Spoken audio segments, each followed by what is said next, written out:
नई सास पुरानी बहू। सर्दी का मौसम था, हवा में ठंडक बढ़ चुकी थी। छोटे से गांव के एक बड़े और हवेली जैसे घर में रहने वाले शंकरलाल और उनकी पत्नी सरिता देवी की दिनचर्या कुछ विशेष थी। शंकरलाल गांव के प्रतिष्ठित व्यक्ति थे और सरिता देवी अपने घर की प्रमुख थीं। उनके घर में सब कुछ व्यवस्थित था, लेकिन उनके घर की व्यवस्था अब एक नए मोड़ पर थी। अगर आप अपनी माँ से प्यार करते हो और उनको हमेशा खुश देखना चाहते हो तो चैनल को सब्सक्राइब करो, लाइक करो, हर हर महादेव कमेंट करो। बहुत ही जल्द आपको खुशखबरी मिलेगी। प्लीज वीडियो को लास्ट तक जरूर देखें। अब आगे सुने सरिता देवी की बहू प्रिया, जो कि अब तक घर में पुराने रीति रिवाजों और परंपराओं में ढल चुकी थी, अब एक नया मोड़ ले रही थी। प्रिया की शादी को 5 साल हो चुके थे और वह एक अच्छी पत्नी और बहू के रूप में घर के सभी कामों में जुटी रहती थी। लेकिन सरिता देवी को हमेशा किसी न किसी बात पर शिकायत रहती थी। आज फिर से वही हुआ था। सरिता देवी को प्रिया की आदतें अब मन में चुभने लगी थीं। उनके लिए यह सब बदलाव अनचाहा था। अब ये लड़की समझेगी क्या? सरिता देवी ने मन में सोचा। पहले जैसा सब कुछ होता था वैसे क्यों नहीं चलता? सास बहू के रिश्ते हमेशा से ही उतार चढ़ाव भरे होते हैं, लेकिन जब सरिता देवी ने यह महसूस किया कि प्रिया अब अपनी जिंदगी में कुछ नया चाहती है, तो उनका मन चिढ़ गया। उन्हें यह समझने में मुश्किल हो रही थी कि समय के साथ सब कुछ बदल जाता है और पुरानी परंपराएं अब थोड़ी ढीली हो चुकी हैं। प्रिया ने एक दिन अपने ससुराल में गहनों की दुकान का काम शुरू करने का फैसला लिया। सरिता देवी को यह बहुत अखर गया था। उनका मानना था कि महिलाएं घर की जिम्मेदारियों में ही रहें, बाहर काम करने की जरूरत नहीं। उन्होंने कभी भी प्रिया की स्वतंत्रता और उसकी इच्छाओं को अहमियत नहीं दी। लेकिन प्रिया, जो कि अपने सपनों को लेकर बहुत उत्साहित थी, सरिता देवी के विरोध के बावजूद अपने फैसले पर अडिग रही। वह जानती थी कि यह रास्ता कठिन होगा, लेकिन उसने ठान लिया था कि उसे यह करना है। एक दिन प्रिया ने अपने सास-ससुर से कहा, माँ, पापा, मुझे अपने सपने को पूरा करने का मौका चाहिए। मैं चाहती हूँ कि मैं अपना खुद का काम कर सकूं।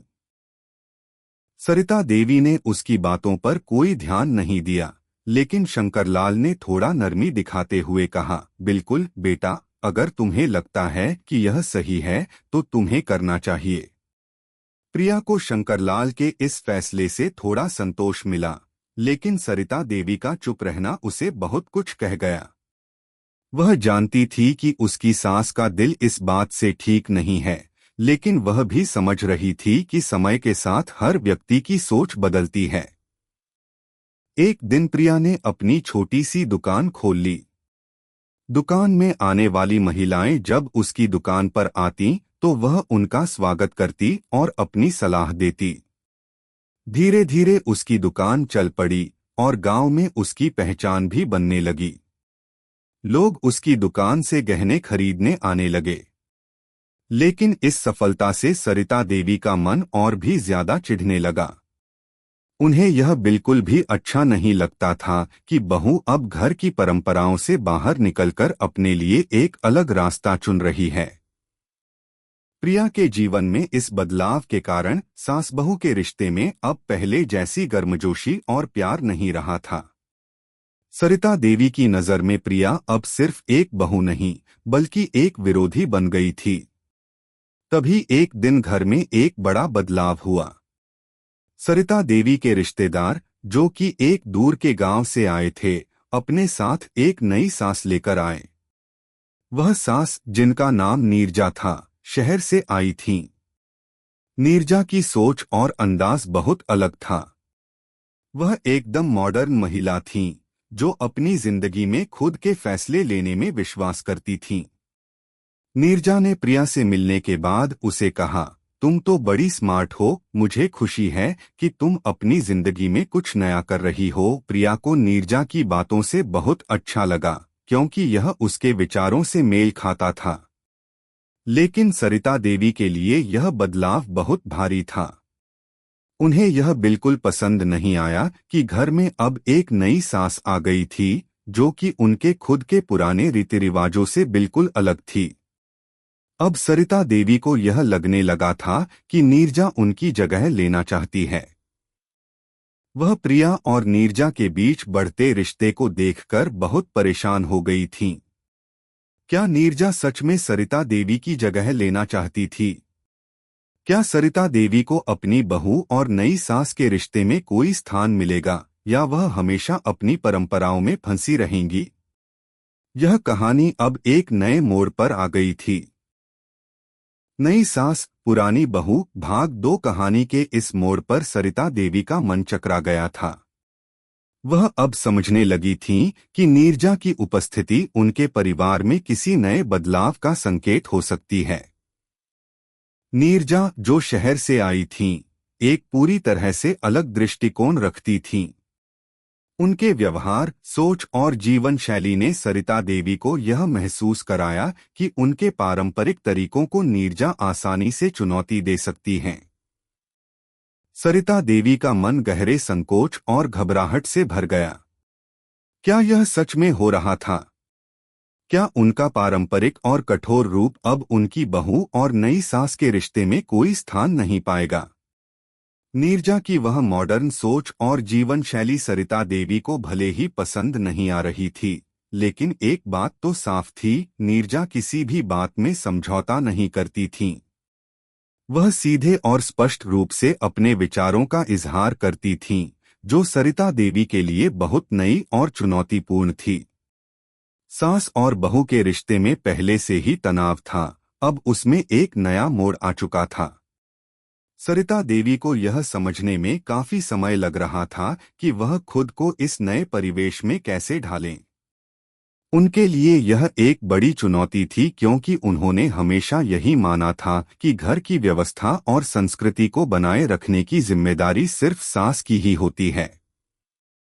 जब नीरजा ने सरिता देवी से बात की, तो वह एक बार फिर से अपनी स्थिति को स्पष्ट करने का मौका नहीं छोड़ पाईं। आपका घर बहुत अच्छा है, सरिता जी, लेकिन मैं देख रही हूं कि यहाँ कुछ चीजों को बदलने की जरूरत है। अगर हम कुछ चीजों में बदलाव करें तो क्या होगा? नीरजा ने धीरे से कहा। सरिता देवी का चेहरा अचानक सख्त हो गया। बदलाव? मेरे घर में बदलाव? उन्होंने कड़ा जवाब दिया। हमारी परंपराओं और रीति रिवाजों के बिना यहाँ कुछ भी सही नहीं होगा। यह घर इसी तरीके से चलता है, और मुझे उम्मीद है कि तुम इसे समझ पाओगी। नीरजा ने शांति से कहा, मैं समझती हूँ, सरिता जी। पर क्या बदलाव सिर्फ बुरा होता है? अगर हम अपने तरीके से भी कुछ चीजों में सुधार करें, तो क्या हम इसे नकार सकते हैं? सरिता देवी ने नीरजा की बातों पर चुप रहकर ध्यान दिया। उन्हें यह एहसास हुआ कि नीरजा की सोच में कुछ तो बात थी, लेकिन उनके लिए यह नया था, और उनका मन इसे स्वीकार नहीं कर पा रहा था। इसी बीच प्रिया को भी समझ में आ गया था कि उसके और उसकी सास के रिश्ते में अब बहुत सारी परतें हैं। वह चाहती थी कि वह अपनी माँ जैसी आदर्श बहू बने, लेकिन उसकी इच्छा थी कि वह अपने सपनों को भी पूरा कर सके। वह चाहती थी कि घर की परंपराओं को न केवल निभाया जाए, बल्कि उसमें थोड़ी नयापन भी लाया जाए। अब प्रिया और नीरजा का रिश्ता भी एक नई दिशा में बढ़ रहा था। नीरजा ने प्रिया को पूरी तरह से अपनी तरफ से समर्थन दिया। तुम अपनी पसंद और इच्छाओं को पूरा करने का हक रखती हो, प्रिया, नीरजा ने एक दिन कहा। यह कोई अपराध नहीं है कि तुम अपने सपनों का पीछा करो। प्रिया को नीरजा के शब्दों से काफी राहत मिली। उसकी आत्मविश्वास में वृद्धि हुई, लेकिन सरिता देवी का चुप रहना अब भी उसे परेशान करता था। एक दिन प्रिया ने सरिता देवी से सीधे पूछा, माँ, आप क्या चाहती हैं? क्या आप मुझे अपने रास्ते पर जाने देना चाहती हैं, या फिर मैं वही करती रहूं जो आप चाहती हैं? सरिता देवी का चेहरा कठोर था, लेकिन वह गहरी सोच में डूबी थीं। एक लंबी चुप्पी के बाद उन्होंने कहा, मैं तुम्हारी इच्छाओं का सम्मान करती हूँ, लेकिन मेरा डर यही है कि तुम हमारे घर की परंपराओं से दूर न हो जाओ। मैं नहीं चाहती कि हमारी परंपराएं खत्म हो जाएं। प्रिया ने धीरे से सरिता देवी का हाथ पकड़ते हुए कहा, माँ, मैं आपकी परंपराओं का सम्मान करती हूँ, लेकिन क्या आप नहीं चाहती कि हम थोड़ा नया करें? क्या हम कुछ नया न बना लें, जबकि पुराना भी कायम रहे? सरिता देवी ने प्रिया की आंखों में एक दृढ़ निश्चय देखा और उनका दिल हल्का सा हुआ। वह समझ गईं कि बदलाव जरूरी है, लेकिन उसे सही तरीके से संतुलित करना होगा। नीरजा ने फिर एक दिन सरिता देवी से मिलकर कहा, आपका अनुभव बहुत मूल्यवान है, सरिता जी, और मैं जानती हूं कि आपकी सोच बहुत मजबूत है। पर क्या हम एक साथ मिलकर कुछ नया करने की कोशिश नहीं कर सकते? सरिता देवी अब सोचने लगीं कि क्या उन्हें सच में पुरानी परंपराओं को छोड़कर कुछ नया करने की दिशा में कदम बढ़ाना चाहिए। क्या उनका दिल इतना बड़ा है कि वह बहू और नई सास के रिश्ते में अपनी जगह बना पाएंगी, या फिर वह हमेशा पुरानी सोच के घेरे में बंधी रहेंगी? नई सास, पुरानी बहू। भाग 3। वक्त की धारा जैसे धीरे धीरे बह रही थी, वैसे ही घर में भी बदलाव के कुछ संकेत दिखने लगे थे। सरिता देवी, जो पहले किसी भी प्रकार के बदलाव को नकारने वाली थीं, अब धीरे धीरे इस बदलाव को समझने लगी थीं। उनकी आंखों के सामने घर के पुराने रीति रिवाजों के साथ साथ नए विचारों का समावेश हो रहा था। प्रिया और नीरजा के बीच की दोस्ती और सहयोग अब घर के बाकी लोगों के लिए भी एक उदाहरण बन चुकी थी। प्रिया ने अपनी दुकान और घर के कामों के बीच अच्छा संतुलन बना लिया था। वह न केवल घर की बहू थी, बल्कि एक आत्मनिर्भर महिला भी बन चुकी थी। वहीं नीरजा ने घर में कुछ छोटे छोटे बदलाव किए थे, जैसे खाने की नई रेसिपी अपनाना, बच्चों के लिए नई एक्टिविटीज आयोजित करना और घर में थोड़ा अधिक खुलापन लाना। इन बदलावों ने सरिता देवी को महसूस कराया कि वह भी कुछ नया कर सकती हैं, अगर वह चाहें तो। एक दिन नीरजा ने सरिता देवी से एक बहुत ही अहम बात की। सरिता जी, आप बहुत कड़ी और समझदार महिला हैं। इस घर में आपके अनुभव का कोई मुकाबला नहीं कर सकता। लेकिन क्या आपने कभी सोचा है कि अगर हम सब मिलकर इस घर की परंपराओं और आधुनिकता का एक सुंदर मिश्रण करें, तो यह और भी मजबूत होगा? सरिता देवी ने उसकी बातों पर गहरी सोच डाली। उनका मन अभी भी पुराने तरीकों के प्रति संकोच और घबराहट से भरा था, लेकिन नीरजा की बातों ने उन्हें यह सोचने पर मजबूर कर दिया था कि क्या यह सचमुच एक मौका हो सकता है जहां वह अपनी परंपराओं को सहेजते हुए कुछ नया भी कर सकती हैं। इसी दौरान प्रिया के जीवन में भी कुछ महत्वपूर्ण बदलाव आ रहे थे। उसने अपनी दुकान को और बढ़ाने का फैसला किया था। गांव के कुछ लोग भी अब उसकी दुकान के नियमित ग्राहक बन चुके थे। उसका आत्मविश्वास दिन ब दिन बढ़ रहा था। एक दिन उसने अपने ससुराल में एक छोटा सा फॉर्मल इवेंट आयोजित करने का विचार किया, एक गहनों का प्रदर्शनी, जिसमें वह अपने डिजाइन किए हुए गहनों का प्रदर्शन कर सके। प्रिया के इस कदम को सरिता देवी ने पहले तो एक और चुनौती के रूप में देखा, लेकिन बाद में वह सोचने लगी कि क्या यह एक अवसर नहीं हो सकता। वह अपनी बहू की मदद कर सकती थीं और साथ ही घर की प्रतिष्ठा को भी बनाए रख सकती थीं। आखिरकार वह पुराने तरीकों से आगे बढ़ने के लिए तैयार हो गईं। नीरजा ने एक दिन सरिता देवी को समझाते हुए कहा, आप देखिए सरिता जी, अगर हम साथ मिलकर काम करें तो यह अवसर न केवल प्रिया के लिए बल्कि आपके लिए भी एक नया रास्ता खोल सकता है। यह हमें पुराने रीति रिवाजों को बनाए रखते हुए नई दिशा में आगे बढ़ने का मौका देगा। सरिता देवी ने गहरी सांस ली। मुझे समझ में आ रहा है नीरजा, शायद हमें अब कुछ बदलाव करने की जरूरत है, लेकिन हम अपने पुराने संस्कारों को भी नहीं छोड़ सकते। मुझे लगता है कि अब समय आ गया है कि मैं अपनी सोच को थोड़ा लचीला बनाऊं। प्रिया ने भी अपनी मां की मदद से गहनों के इस प्रदर्शनी के लिए घर में तैयारियां शुरू कर दी। उन्होंने अपनी सास से कई टिप्स लीं और साथ ही नीरजा के विचारों को भी अपने काम में शामिल किया।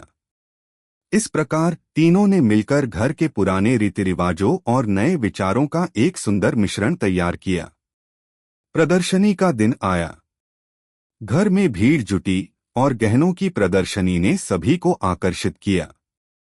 सरिता देवी ने भी देखा कि लोग प्रिया की कड़ी मेहनत की सराहना कर रहे थे।